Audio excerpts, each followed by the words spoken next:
আসসালামু আলাইকুম। কেমন আছেন সবাই? আশা করি সবাই ভালো আছেন। আলহামদুলিল্লাহ আমিও ভালো আছি। সবাইকে পহেলা ফাল্গুনের অনেক, অনেক শুভেচ্ছা। লাস্ট একটা ভ্লগে আমি বলেছিলাম যে প্রতিদিন পাঞ্চে খাবার খেতে, খেতে আমার জামাই কিন্তু খুবই বিরক্ত। যদিও সে মুখে বলছে না। তাই ভাবলাম তার পছন্দের মার হাতের গরুর মাংস রান্না করি। এখন বলবেন আমি কিভাবে তার মায়ের হাতের গরুর মাংস রান্না করলাম? আসলে মাকে সামনে দাঁড় করিয়ে রেখে এরপর আমি রান্নাটা করেছি। মা যেভাবে বলেছে ঠিক সেভাবেই। তো আমি পরের দিন সকালবেলা ওই মাংস থেকে একটু মাংস নিয়ে এটাকে একটু ভাজা, ভাজা করে ঝুরা মাংস যেভাবে আমরা করি ওইটা করছিলাম। ঝুরা মাংস করতে কিন্তু অনেক সময় লাগে। যেহেতু আমি আলাদা করে আবার একটু ভালো মাংস উঠে রেখেছিলাম, তাই এটাকে কিন্তু এত বেশি সফট করিনি। এটাকে আরো বেশি সেদ্ধ করে একদম ভাজা, ভাজা করে খুন্তি দিয়ে একদম খুঁতিয়ে, খুঁতিয়ে এটাকে আমি একদম ঝুরঝুরা করেছি। তারপরে আমি রেডি হয়ে গিয়েছি আর আমার জামাই আমার জন্য একদম লাঞ্চ, ব্রেকফাস্ট সবকিছু রেডি করে দিয়েছে। কারণ আজকে আমার সারাদিন ডিউটি। যেহেতু আমি অ্যান্টিবায়োটিক খাচ্ছি যেটা আলহামদুলিল্লাহ আর ৪ দিন পরে শেষ হয়ে যাবে, তার জন্য আমাকে একদম টাইম মতো সব খাবার খেতে হয়, যেটা কখনোই আমার ফর্টে ছিল না। আর হাসপাতালে এসে দেখলাম আমাদের রিসেপশনটাকে নতুনভাবে একটু ডেকোরেট করা হয়েছে, দেখে বেশ ভালোই লাগলো। আর আজকে অনেক দিন পরে সাকিব ভাইয়ের সাথে একসাথে ব্রেকফাস্ট করব। দেন আমরা একসাথে ২ জন কাজে লেগে পড়লাম। হসপিটালের কাজ আমি আগের মতো এখন আর দেখাই না। অনেক কারণই আছে। কারণ যদি কোনো পেশেন্টকে দেখাতে হয় তাহলে পেশেন্টের কনসেন্ট নিতে হয়। অনেক সময় পেশেন্টরা নিজে থেকেই বলেন যারা আমার ব্লগ দেখে, এবং অনেক সময় আমার যদি মনে হয় যে হ্যাঁ, এটা একটু দেখানো উচিত, সেক্ষেত্রে আমি পেশেন্টদের কনসেন্ট নিয়ে দেখাই। ম্যাক্সিমাম টাইমে ট্রাই করি যে ওই টাইপের কিছু না দেখাতে। আর আদারওয়াইজ এই ফাইল ওয়ার্কগুলো কতবার দেখাবো আপনাদের? তো আমার হাতের লেখা যেহেতু সবাই পছন্দ করেন, ফ্রেশ অর্ডারটাই মাঝে, মাঝে দেখাই। আর আজকে একটা ব্লাড অর্ডারও ছিল, তো ব্লাড অর্ডারও দিচ্ছিলাম। আর আরেকটা কারণ হচ্ছে এখন যেহেতু আমি একটু সিনিয়র হয়ে গিয়েছি, তাই এত বেশি কাজের প্রেশার থাকে, কাজ করতে, করতে কখন যে দিন থেকে রাত হয়ে যায় একদম টেরই পাই না। তো ওই টাইমে আসলে ভ্লগ কি করব মনেও থাকে না। অনেক সময় দেখা যায় যে একটু রেস্টিং টাইম পাই, ওই টাইমেও ভ্লগ করতে আসলে মনে থাকে না। ডিউটিতে পৌঁছেছি সকাল ৮টা বাজে, বাসায় এসেছি রাত ১০টা বাজে। আসার সময় আওয়াইশার জন্য এই বেলুনটা কিনে এনেছিলাম, কারণ তার বাসায় সবসময় বেলুন থাকা লাগবে। আর নতুন এখন দায়িত্ব পড়েছে, বাসায় আসার পরে মাছি মারতে হয়, এত মাছি বেড়েছে। আমি এটা পোস্ট করার পরে অনেক আপু বলেছে যে তাদের এরিয়াতেও সেম একই ঘটনা। আর আমার না ইদানিং ভাত খেতে একদমই ইচ্ছা করে না। ঝুরা মাংস যেহেতু অনেক পছন্দ, ভাবলাম যে রুটি দিয়ে এটাই খাই। আসার পর এটা আবার একটু গরম করলাম। এখন সবাই বলবেন যে এত রাতে আসলাম সারাদিন মেয়ের থেকে দূরে, তারপরও মেয়ের সাথে না সময় কাটিয়ে এগুলো করছি। আসলে আওয়াইশোর দিদুনের সাথে ঘুমাচ্ছিল, তাই ভাবলাম হাতের কাজগুলো একদম সেরে ফেলি। তো হাতের কাজ আসলে সংসারে অনেক থাকে।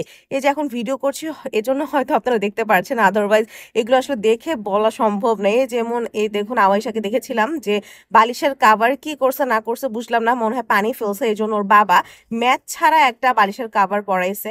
এখন আমি আবার দেখলাম যে যেটা হচ্ছে ম্যাচিং আছে সেটা আবার ধুতে দেওয়া হয়েছে, তো বুঝলাম না, এজন্য আরেকটা ম্যাচিং করে এখন বালিশের কাভারটা চেঞ্জ করে দিলাম। আর মাছি মারার পরে যেটা করতে হয়, ফ্লোর তো ঝাড়ু দিতেই হয়, বিকজ ৩০-৪০টা মাছি মারি, এগুলো যদি ফ্লোরে পড়ে থাকে ব্যাপারটা কেমন ডিসগাস্টিং হবে। তাই ফ্লোরটা আবার ঝাড়ু দিয়ে নিলাম, এবং তারপরে আমি একটু এখন ওয়েব সিরিজ দেখতে বসবো। আবাসা ঘুম থেকে উঠে নেই, ঘুমিয়েছে নাকি আধা ঘন্টা আগে, তো এখন উঠাই দিলে একদম সে ক্র্যাঙ্কি হয়ে যাবে। তাই ভাবলাম যে আমি একটু ওয়েব সিরিজ দেখি। তো এই সিরিজটার নাম আমি বেশ কয়েকদিন যাবত শুনছি, এটার লিঙ্ক আমি আপনাদেরকে দিয়ে দিব। এটা অ্যামাজন প্রাইমে আছে। তো এটা আমি দেখতে বসলাম, তখনই আমার শাশুড়ি এসে বলল যে আওয়াইশা নাকি আজকে লাঞ্চের টাইমে খুব চিকেন খেতে চেয়েছে। তো এটা শোনার পরে আসলে আর কি করব, বাসায় ভাতও ছিল না। মাও বললো যে মারও ভাত শেষ, তাই আমি বললাম যে ঠিক আছে মা, সমস্যা নেই, মারা তো রুটি খাবে, আমাদের জন্য আর মার ভাত রান্না করার দরকার নাই। তো আমি চাল টাল ধুয়ে একটু করে ভাত বসাই দিলাম, আমার তো আর খাওয়া লাগবে না, আমি যেহেতু রুটি খেয়ে ফেলছি। জাস্ট আওয়াইশার জন্য আর শাওনের জন্য খুবই অল্প পরিমাণে একটু ভাত বসালাম। একটু যদি রয়ে যায় এটা সকালবেলা বা কালকে দুপুরে অন্য ভাতের সাথে মিশাই দিলেই হবে। আর এখানে চিকেনও ভিজায় রাখছে, এটা একটু খুলতে তো সময় লাগবে। তো খুলে ফেলার পরে আমি আবার এটাকে ভালো মতো একটু পরিষ্কার করে নিব। এর মধ্যে ওয়েব সিরিজটা দেখতেছিলাম। মানে আমাদের আসলে কোনো সিরিজ দেখা বা টিভি দেখা এগুলো আসলে দেখার যোগ্য না। কারণ আমরা একটা দেখতে নিলে এর মধ্যে যে ১০০ কাজ করতে থাকে ওই মজাই পাওয়া যায় না। দ্যাট সিরিজটা এত সুন্দর ছিল, আমি আওয়াইশাকে রাতে ঘুম পাড়িয়ে, যেহেতু পরের দিন ডিউটি নাই, একদম সারা রাত বসে সেই সিরিজ দেখছি। নরমালি যখন আমি চিকেন রান্না করি আসলে একেক দিন একেকভাবে রান্না করি, এটা মোটামুটি সবাই করে। কারণ এই এক চিকেন মানে এগুলো এত খাওয়া হয় আমাদের দেশে, আমাদের প্রত্যেকটা বাসায় এগুলো একরকমভাবে খেতে কত ভালো লাগে। তো মোটামুটি সবসময় একটু চেঞ্জ করে করেই করি, কখন মুরগি আগে দেই, কখন মশলা আগে কষাই। কিন্তু আজকে যেহেতু স্পেশালি আমার মেয়ে খেতে চেয়েছে, তাই ভাবলাম যে একটু বেশি মজা করে রান্না করা ট্রাই করি। নতুনভাবে কোনো রেসিপি ফলো করি নাই, বাট প্রত্যেকটা মশলা খুব কশাসলি দিয়েছি যাতে কোনোভাবে টেস্ট উল্টাপাল্টা না হয়। এখানে আমার ভাতটাও হয়ে গিয়েছে, তাই ভাতটাকে এখন ঠিকা দিয়ে ফেলবো। এটা আমরা ঠিকা বলি, মানে আমাদের বিক্রমপুর এটাকে ঠিকা বলে। অনেকে অনেক কিছু বলে, অনেকে বলে ভাতের মার গালা, অনেকে অনেক কিছু বলে। তো আমরা বলি হচ্ছে ভাত ঠিকা দেয়া। তো মুরগিটা আমি না একটু আলাদা করে ভেজে নিয়েছিলাম, তাহলে খেতে মজা লাগে। এবং একটা জিনিস ভালো হয়েছে আমার এই গ্যাস্ট্রিকের সমস্যার জন্য, সেটা হচ্ছে আমি এখন শিখে গিয়েছি যে কম মশলায় কিভাবে তরকারির কালার সুন্দর হয় এবং টেস্টও ভালো হয়। গরুর মাংস যদিও আমার শাশুড়ি আমার চেয়ে অনেক ভালো রান্না করে, বাট মুরগির মাংস কিন্তু আমিও বেশি ভালো রান্না করি, এটা আমার শাশুড়িও স্বীকার করে। তো আমি পাতলা ঝোল বেশি করব না, বাট তারপর ভাবলাম যে নতুন আলু যেহেতু দিলে ভালোই লাগবে, তো আলু দিয়ে দিলাম। আর কলিজাটা না আমি একদম লাস্টে যখন ঝোল দিই তার একটু আগে দিই, এটা আমাকে আমার শাশুড়ি আম্মা বলেছেন। এবং এতে হয় কি, কলিজাটা খেতে বেশি মজা লাগে, আদারওয়াইজ অনেক সময় গলে যায়, ভেঙে যায়, ভালো লাগে না। আমি এখন ঝোল দিয়ে দিব, মুরগির মাংস হচ্ছে।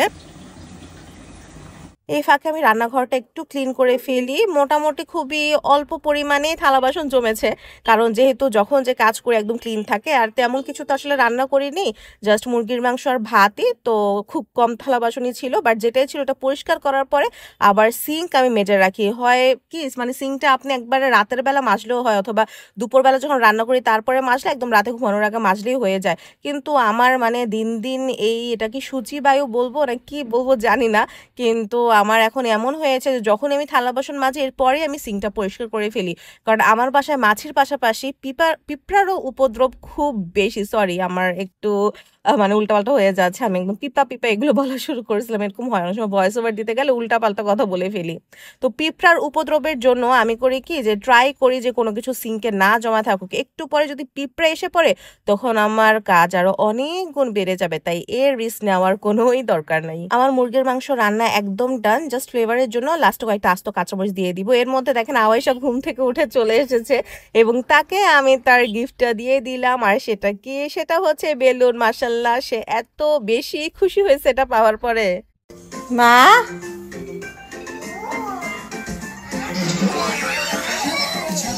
না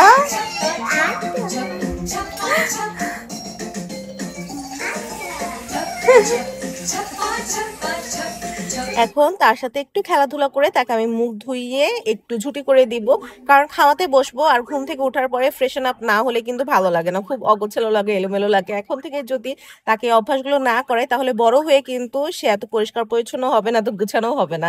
তাই ছোটবেলা থেকেই পরিপাটি থাকতে শিখতে হবে। এখন তাকে খাওয়াবো, কারণ আসলে অনেক রাত হয়ে গিয়েছে, সে ঘুম থেকে উঠেছে অলমোস্ট 12টার একটু আগে।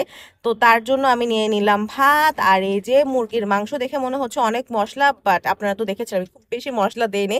বললাম না যে কম মশলা দিয়ে কিভাবে সুন্দর কালার এবং ভালো টেস্ট আনতে হয়, সেটা আমি এখন শিখে গিয়েছি। আমার মেয়েরও মনে হয় অনেক ক্ষুধা লেগেছিল, মাত্র আধা ঘন্টায় আজকে সে খাওয়া শেষ করছে। এর মধ্যেই তার বাবা চলে এসেছে এবং তার বাবা তার জন্য ডমসের একটা কালার অ্যাক্টিভিটি নিয়ে এসেছে। বলে ভুল হবে যে তার বাবা এনেছে, আসলে জাইদুল ভাইয়া, আপনারা অনেকেই তাকে ভিডিওতে দেখেছেন, শাওনের ছোট ভাই। তো সে আওয়াইশার জন্য গিফটটা পাঠিয়েছে। থ্যাংক ইউ জাইদুল ভাইয়া, আওয়াইশা এটা এত পছন্দ করেছে।